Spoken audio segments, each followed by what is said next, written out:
আসসালামু আলাইকুম, কেমন আছেন সবাই? টেস্ট অ্যান্ড টেলস উইথ সালমার একটি নতুন পর্বে আপনাদের সবাইকে অনেক অনেক আমন্ত্রণ জানাই। একদম কিচেনে ঘষা মাজা থেকে আপনাদের সাথে গল্প করা শুরু করেছি। আমার দুই মেয়ের পরীক্ষা মোটামুটি শেষ। ঈদের পর ছোটো মেয়ের আরও একটা পরীক্ষা বাকি আছে, ওটা ঈদের পরে হবে। তো এখন পর্যন্ত যেটুকু সেটা হচ্ছে আমি দুই মেয়ের স্কুল, কোচিং, পরীক্ষা সব কিছুর থেকে রেহাই পেয়েছি, ছুটি পেয়েছি। আর সেই ছুটিটাকে কাজে লাগানোর জন্য প্রথমেই আমি আমার কিচেনটাকে ডিপ ক্লিন করছি। গত 2 মাসের মধ্যে আমি আমার কিচেনের কোনো কিছুতে ছুঁয়ে দেখি নাই, কারণ আমার ফুল ধ্যান জ্ঞান ছিল আমার 2 মেয়ে। তো যাই হোক, তাদের পরীক্ষা এখন যখন মোটামুটি শেষের দিকে, এখন আমি আমার 2 খালাকে নিয়ে কিচেনটাকে ডিপ ক্লিন করবার জন্য একেবারে উঠে পড়ে লেগেছি। প্রথমেই এখানে যে পর্দাটা ছিল সেটাকে বের করে নামিয়ে নিলাম, ওটাকে আমি গরম পানিতে ভিজিয়ে হাত দিয়ে ধুয়ে নিব। আমার এই খালাই এই কাজটা করবে। এরপর আমি পুরো কিচেনের ঝুলটা খুব সুন্দর করে খালাকে দিয়ে পরিষ্কার করে নিচ্ছি। বলতেই পারেন, আপু আপনি কি করছেন? আমি খালাদেরকে দিয়ে যেমন কাজ করিয়ে নিচ্ছি, তেমনি নিজেও কিছু কিছু কাজ করছি। একা খালার উপরে ছেড়ে দিয়ে তো আর কিচেনের ডিপ ক্লিন হয় না। যে অংশটুকু খালারা খুব ভালো পারে ওই অংশটুকু তাদেরকে দিয়েছি, আর যে অংশটুকু আমি কখনোই তাদের হাতে ছাড়বো না সেই অংশটুকু আমি নিজে কাজ করেছি। তো প্রথমে একটু একটু করে পুরো কিচেনটার ঝুল ঝেড়ে নিলাম।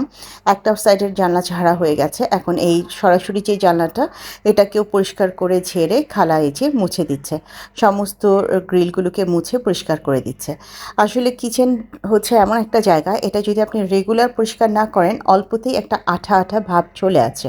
আর সেখানে আমি গত 2 মাসে ছুঁয়ে দেখার সময় পাইনি। তো আজকে যখন কাজ শুরু করেছি, এই কিচেন ক্লিনার নিয়েই কাজ শুরু করেছি। খালাদেরকে দিয়ে ঝুল ঝাড়িয়ে নেওয়া এবং পর্দাগুলো ধুয়ে দেওয়া, এই কাজগুলো তো আমি করিয়ে নিয়েছি। এবার আমার পালা। খালারা এখন অন্য সাইডের কাজ করবে, আমি আমার সাইডের কাজ করব। এখন ফুল কিচেনটাকে ডিপ ক্লিন করে আমি এখানে কিছু জিনিস দিয়ে অর্গানাইজ করব। আশা করছি পুরো ভিডিওটা জুড়েই আপনারা থাকবেন। আর ভিডিওর প্রথমেই আপনাদের সবার কাছে ছোট্ট একটা অনুরোধ করছি, যারা আমার ভিডিওটি দেখছেন কাইন্ডলি একটা লাইক করে ভিডিওটি দেখবেন। আজকাল আমার লাইকের সংখ্যাও যেমন কমে গেছে, ভিউয়ের সংখ্যাও কমে গেছে। জানি না, হয়তো আমার ভিডিওগুলো আপনাদের আর আগের মতন ভালো লাগছে না। তবুও আজকের ভিডিওটা যারা দেখবেন, ছোট্ট একটা অনুরোধ রইল, অবশ্যই একটা লাইক করে ভিডিওটি দেখবেন। যাই হোক, এই যে আমি কিচেন ক্লিনার দিয়ে প্রথমে হচ্ছে এই জায়গাটাকে পরিষ্কার করছি।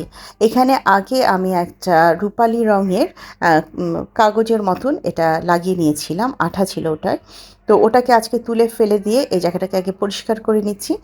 আর এখানে আমি নতুন একটা জিনিস কিনে এনেছি, সেটা আমি লাগিয়ে দেব। আসলে আমার এই বাসাটা একটু পুরানো, যে কারণে এই জায়গাগুলোতে টাইলস নেই কিংবা মার্বেল পাথর নেই, মোজাইক করা আছে। তো আমি একা একা এই বাসাটা দেখে এই বাসাটা ভাড়া নিয়েছিলাম। আমি আসলে এত কিছু বুঝতেও পারিনি, খেয়ালও করিনি। তো এখন আসলে মাঝে মাঝে মনে হয় যে আমি যেই পরিমাণ ভাড়া দিয়ে এই বাসাটায় আছি, চাইলে কিন্তু আমি এর থেকে আরও ভালো বাসায় চলে যেতে পারি। কিন্তু এই বাসাটার 2টো কারণে আমি ছাড়তে পারছি না। প্রথম কারণটা হচ্ছে এখানে গ্যাস এবং পানির কোনো সমস্যা নেই। আর দ্বিতীয় কারণটা হচ্ছে সিকিউরিটি।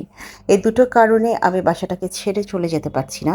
আদারওয়াইজ আমার বাসার ভাড়া আগামী জুন থেকে যা দাঁড়াবে, সেটা কিন্তু অনেক বড় একটা অ্যামাউন্ট। আরও ইম্পর্ট্যান্ট আরেকটা বিষয় আছে, সেটা হলো আমার বাচ্চাদের সমস্ত স্কুল, কোচিং একদম ওয়াকিং ডিস্টেন্সের মধ্যে। যেই কারণে আমার আরেকটু ইচ্ছে হচ্ছে যে আমার 2 মেয়ের এ লেভেল, ও লেভেল শেষ করে আমি এই বাসাটা ছাড়ব। তো এই বাসাটায় যেহেতু আমি আরও 2-4 বছর থাকার প্ল্যানিং করছি, সেই জন্য আমাকে আমার মতন করেই বাসাটা গুছিয়ে সাজিয়ে নিয়ে চলার চেষ্টা করতে হবে। যাই হোক, এখন আমি এই মোজাইকের অংশটাকে ঢেকে দেওয়ার জন্য এরকম একটা মার্বেল পাথরের মানে ডিজাইন করা এরকম একটা রাবার ক্লথ টাইপের এনেছি। এটা আমি ওখানে বিছিয়ে দিচ্ছি। আর আমার এখানে আরও আগে অনেক কিছু ছিল অর্গানাইজার, সেগুলোকে আমি সরিয়ে ফেলে এই অর্গানাইজারটা রেখেছি।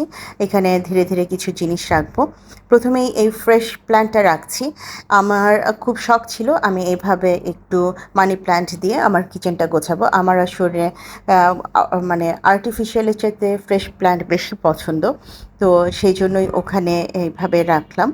আর তারপর আমার পেজে যে জিনিসগুলো আছে সেগুলোকে দিয়ে একটু একটু করে এই কর্নারটাকে একটু সাজিয়ে নিচ্ছি। এই সিরামিকের মশলার জারগুলো, এগুলো আমি এবার চায়না থেকে এনেছি। তো অনেকেই এগুলো নিয়েছেন, আরও কিছু বাকি আছে। আমি এগুলোতে আসলে কোরবানির আগে আমি ভাবলাম যে একটা আমি ব্যবহার করি। সবসময় তো আমি আপনাদেরকে দিয়ে দেই, নিজের জন্য সেভাবে রাখা হয় না। তো ভাবলাম যে এবার না হয় একটা দুটো জিনিস আমি ব্যবহার করি, এই জন্য ওই উপরের সেটটা আমি রেখে দিয়েছি। আর এই যে ফ্রুট শেপ জারগুলো, এগুলোকেও এনে এখানে আমি গোছাচ্ছি। অ্যাকচুয়ালি ফ্রুট শেপ জারগুলোতে আমি নাটস রাখবো, যেহেতু সামনে কোরবানির ঈদে আমি বিভিন্ন রকম ডেজার্ট তৈরি করব, তো হাতের কাছে নাটসগুলো থাকলে আমার কাজ করতে সুবিধা হবে। আর এই পাশে আমি সয়াবিন তেল এবং ঘিটা রাখলাম। এখানে আমি কিছু স্প্যাচুলা আমার নিজের জন্য আলাদা করে নিয়েছি। আমি দেখা গেল এর আগের বারও যখন স্প্যাচুলা এনেছিলাম, নিজের জন্য রাখবো ভাবতে ভাবতেই সব সেল হয়ে গেছে। তো এবার প্রথমেই 5টা স্প্যাচুলা আমি সরিয়ে ফেলেছি, যে এগুলো আমার থাকুক। আসলে সেভাবে স্প্যাচুলা রাখার সুযোগই পাচ্ছি না। তো এই জন্য এবার প্রথমেই আমার জন্য একটু স্বার্থপরের মতন কিছু জিনিস সরিয়ে ফেলেছি। তো মোটামুটি এইভাবে এইটুকু জায়গা গোছালাম। তবে এখানে আমি দুটো হ্যান্ড টাওয়েল পরে দিয়েছি। এখানে আমার পেজের দুটো হ্যান্ড টাওয়েল এনে আমি পরে ইনক্লুড করেছি। যখন আমি ক্লিপটা নিচ্ছিলাম তখন আসলে হ্যান্ড টাওয়েল দেওয়ার কথা বিমানলুম ভুলে গিয়েছিলাম। মোটামুটি এই কর্নারটা গোছানো শেষ। এর মধ্যে আমার আরেকজন খালা এসেছে, তাকে বললাম যে আমার কিচেনেরই আরেকটা অংশ আছে, সেই জায়গাটাকে তুমি একটু ভালো করে ডলে ডলে পরিষ্কার করো। আচ্ছা, আমি জারগুলো রেখেছি, কিন্তু জারে কি রেখেছি সেটা কিন্তু দেখেনি। পরে তো আপনারা বলবেন, এ মা, সালমা আপুক তো কোনো কিছু না দিয়েই জারগুলো শুধু দেখিয়ে দেখিয়ে সাজিয়ে রাখলো। জি না, তা না। এই দেখুন, আমি প্রত্যেকটা জারে আমার প্রয়োজনীয় জিনিসপত্র রাখছি। ওটাতে এক ধরনের বাদাম রাখলাম, এখানেও কিছু বাদাম রেখে দিচ্ছি। আসলে এই বাদামগুলো আমার সবগুলোই কাজে লাগবে আমি যখন ঈদের সময় ডেজার্ট বানাবো সেই সময়। আর ওই সময় বারবার ফ্রিজের থেকে এনে ভিজিয়ে নর্মাল করে তারপরে বাদাম কুচি করা, এগুলো একটু প্যারার কাজ। তো এবার এই জন্য প্রথমেই আমি বাইরে বাদামগুলোকে রেখে দিচ্ছি।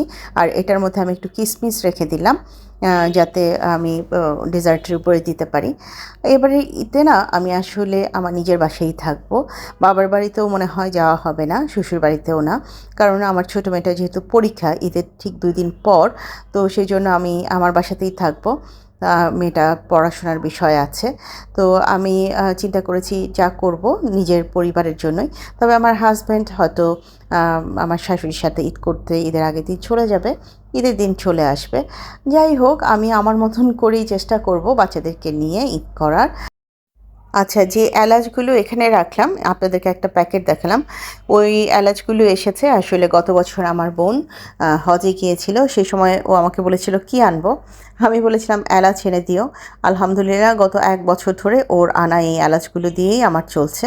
আর এটাতে রাখলাম কিছু স্টার মশলা এবং কিছু জয়ফল। আর তারপর আরেকটাতে রাখবো এলাচ আর দারচিনি। তো সরি, আরেকটাতে রাখবো দারচিনি এবং তেজপাতা। আচ্ছা, মশলা আমি একটু একটু ভুলভালই বলে ফেলি, আমাকে একটু ক্ষমা সুন্দর দৃষ্টিতে দেখবেন ও শুনবেন।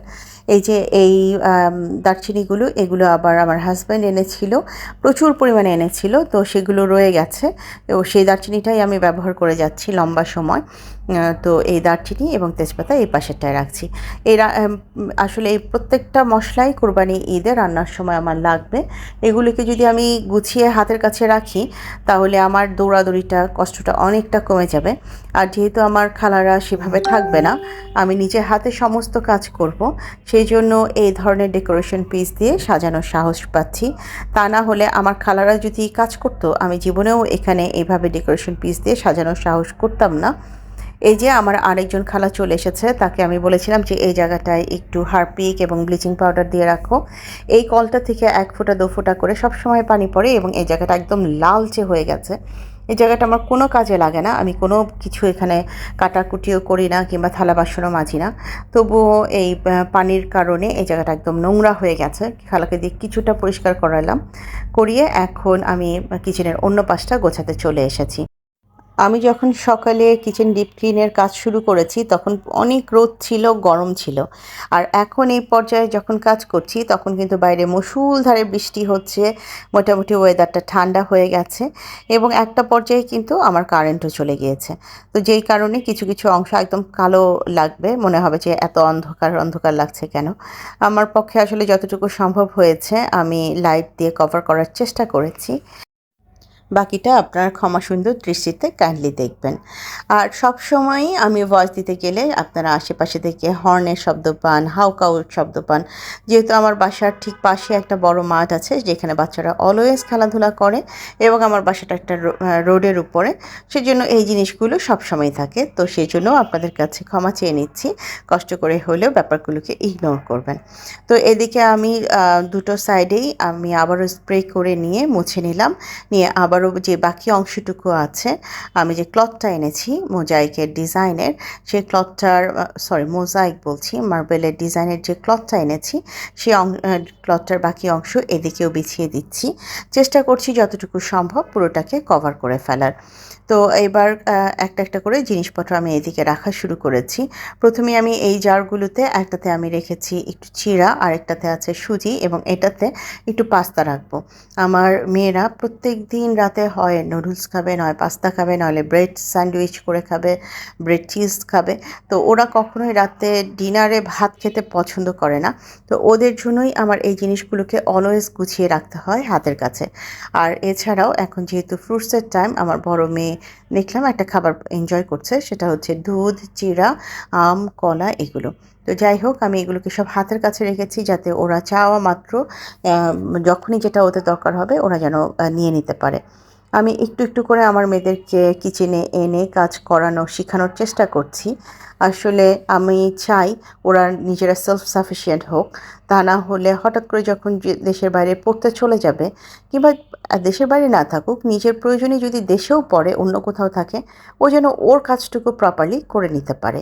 সেই জন্যই আমার এরকম চিন্তাভাবনা। আমি রাতের ডিনারটা আগে নিজে তৈরি করে দিলেও এখন ম্যাক্সিমাম টাইম যেটা করি, এই পরীক্ষার মধ্যেও কিন্তু আমি আমার বাচ্চাদেরকে বলেছি নিজের ডিনার নিজে তৈরি করে খাও। এদিকে আপনাদের সাথে গল্প করতে করতে কিন্তু এই পাশটাও আমার মোটামুটি গোছানো হয়ে গেছে। একটা আর্টিফিশিয়াল ফ্লাওয়ার ভাস আমি এখানে দিয়ে দিলাম। যদিও ফার্স্টে বলেছি যে আমার ন্যাচারাল প্ল্যান্ট বেশি পছন্দ, কিন্তু অত ন্যাচারাল প্ল্যান্ট আমার কাছে এই মুহূর্তে নেই, সেই জন্য আর্টিফিশিয়ালটাই শেয়ার করলাম। আর এখন আমি আমার শখের চুলাটাকে পরিষ্কার করব। এই চুলাটা গত 2 মাস আমার খালা হালিমার হাতে ছিল। হালিমাকে মাঝে মাঝে আমি ধমক ধমক দিতাম যে তুমি কিন্তু খবরদার চুলায় কোনো উল্টাপাল্টা কিছু করবে না, চুলা আমি ক্লিন করব, তুমি উপর দিয়ে যতটুকু পারো পরিষ্কার করবে এবং কোনো সময় কোনো চা পাতা, চায়ের পানি, দুধ কিংবা ডালের পানি এগুলো নিচে যাতে না পড়ে সারাক্ষণ চেষ্টা করবে খেয়াল রাখতে। তো হালিমা তার মতন করে পরিষ্কার রেখেছে ঠিকই, কিন্তু ডিপ ক্লিন যে ব্যাপারটা সেটা কিন্তু হয়নি। আমি বারবারই বলছি গত 2 মাস আমি এই সব থেকে একদম দূরে ছিলাম। আমার সমস্ত ধ্যান জ্ঞান ছিল আমার 2টো সন্তান, আমার বাবা মা এবং আমার পরিবার। আমি জাস্ট কোনো রকমে রান্না করতাম, কোনো রকমে কাজ শেষ করতাম এবং আবার আমার বাচ্চাদেরকে সময় দিতাম। অনেক অনেক সময় দিতে হয়েছে গত 2 মাস। প্রথমেই একটা কথা বলেছিলাম না, আমার ভিউটাও কমে গেছে, লাইকটাও কমে গেছে, কারণ আমি আপনাদেরকেও প্রপারলি সময় দিতে পারিনি। আমার সমস্ত কিছু জুড়ে ছিল আমার 2টো বাচ্চা। এখন ইনশাল্লাহ তাদের পরীক্ষা শেষ হয়েছে, আমি চেষ্টা করছি আগের মতো নিয়মিত কাজ দেওয়ার। আমি যদি আপনাদেরকে ভালো কাজ উপহার না দিই, আপনারাই বা আমাকে দেখবেন কেন? এটাও খুব স্বাভাবিক। সেই জন্য খুব জোর দিয়ে কিছু বলারও উপায় নেই। যাই হোক, চেষ্টা করছি আপনাদের জন্য ভালো ভিডিও আনার, চেষ্টা করছি এই ভিডিওর মান উন্নত করবার এবং নিজের কাজ বাড়িয়ে দেওয়ার। আসলে কাজের মধ্যে থাকলে অনেক কিছু থেকে নিজেকে ভালো রাখা যায়। গত 2 মাসে মেয়েদেরকে সময় দেওয়ার পাশাপাশি আর যে জায়গাটায় সময় দিয়েছি সেটা হচ্ছে আমার বিজনেস। চেষ্টা করেছি আবারও নিজের বিজনেসে একটু করে ফোকাস করবার। আমি অত অ্যাগ্রেসিভ বিজনেস ওমেন না। আমার কাছে বিজনেসটা হচ্ছে সময় কাটানোর মতো। তবে মাঝে মাঝে আপনাদের অনুরোধে আনা জিনিসগুলো যখন এনে আপনাদের হাতে দিতে পারি, তখন আমারও অনেক ভালো লাগে। আমার ফেসবুকের অনেক আপুরাই আছেন যারা আমার কাছে আবদার করে বলেন, আপু এই ডিজাইনের এই জিনিসটা আমাকে এনে দিবেন। আমি তখন চেষ্টা করি তাদের হাতে সেই জিনিসগুলো পৌঁছে দিতে।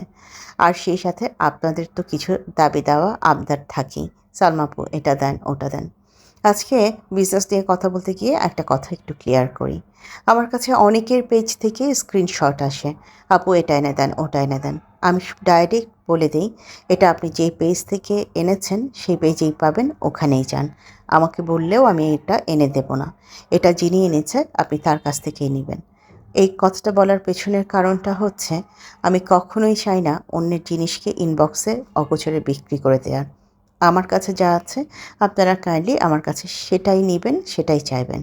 অন্যদের জিনিস এনে কক্ষনো আমাকে বলবেন না এটা এনে দেন। আমি আসলে আমার নীতির বাইরে গিয়ে কোনো কাজই করব না, তাতে আমার বিজনেস হোক বা না হোক। আমি কখনোই কাউকে কপি করে কোনো কিছু করব না, তাতে আমার বিজনেস হোক বা না হোক। আমি যা, আমি তাই থাকবো, সেভাবে থাকতেই আমি পছন্দ করি।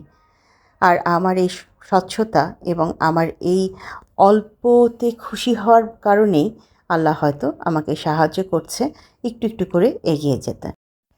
আজকাল নামাজের পার্টিতে ২-৪টা দোয়া অবশ্যই করি। প্রথম দোয়াটা করি নিজের জন্য।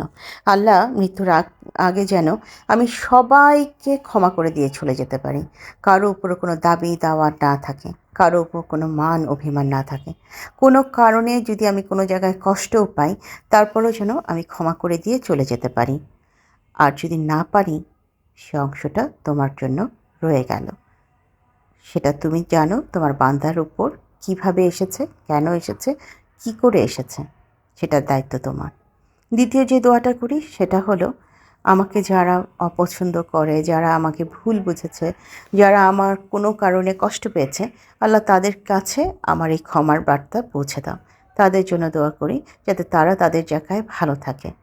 আমি কখনোই কোনো এক্সপ্লেনেশন দিই না, দিতে চাইও না, দিতে পছন্দও করি না। কিন্তু আমার এক্সপ্লেনেশন তো অবশ্যই আল্লাহর কাছে। তো আমি সেভাবেই আল্লাহর সাথে কথা বলতে পছন্দ করি। আর তৃতীয় যেটা, সেটা হচ্ছে অনেক বেশি আস্তাগফিরুল্লাহ। নিজেকে একটু বেশি সময় দিন, ধর্মকে একটু বেশি সময় দিন। দেখবেন অনেক কিছু থেকে আপনি ভালো থাকবেন, দূরে সরে থাকবেন। গল্প করতে করতে মোটামুটি কিন্তু কিচেনটা গোছানো হয়ে গেছে। জানি না আপনাদের কেমন লাগছে, আমার কিন্তু গা হাত পা ঝরঝরা লাগছে। অনেক দিন পর নিজের শখের কিচেনটা সুন্দর করে গুছিয়ে নিতে পেরেছি। এবং এই যে দেখুন, এই পর্যায়ে এসে আমি টাওয়েল অ্যাড করেছি। প্রথমে যেটা অ্যাড করতে বেমালুম ভুলে গিয়েছিলাম। তো আজকে এই পর্যায় থেকেই আমি আপনাদের সবার কাছে বিদায় চাইছি। আমার নতুন বন্ধু, পুরনো বন্ধু যে যেখান থেকে আমার আজকের ভিডিওটি দেখলেন, ভিডিওর কোনো একটি অংশ যদি ভালো লেগে যায়, কাইন্ডলি লাইক, কমেন্ট, শেয়ার এবং সাবস্ক্রাইব করে আমাকে এগিয়ে যেতে সাহায্য করবেন। যারা প্রথমবারের মতন আমার ভিডিওটি দেখলেন, ভিডিওটি ভালো লেগে গেলে আমার বন্ধু হয়ে আমার পাশে থেকে যেতে পারেন। এই অংশটাতে একদমই কারেন্ট ছিল না, জেনারেটরের আলোয় কোনো রকমের লাইট জ্বলছে, সাথে আমি একটা ছোট্ট মোম অ্যাড করে দিয়েছি। জানাবেন আপনাদের কেমন লাগছে। আর আমি খুব শীঘ্রই এখানে কিছু এক্সট্রা লাইটিংয়ের ব্যবস্থাও করব। তো আজ এখান থেকেই বিদায় নিলাম, দেখা হবে আরও একটি নতুন পর্বে। সে পর্যন্ত সবাই অনেক বেশি ভালো থাকবেন, নিজেদের খেয়াল রাখবেন। আল্লাহ হাফেজ এবং আসসালামু আলাইকুম।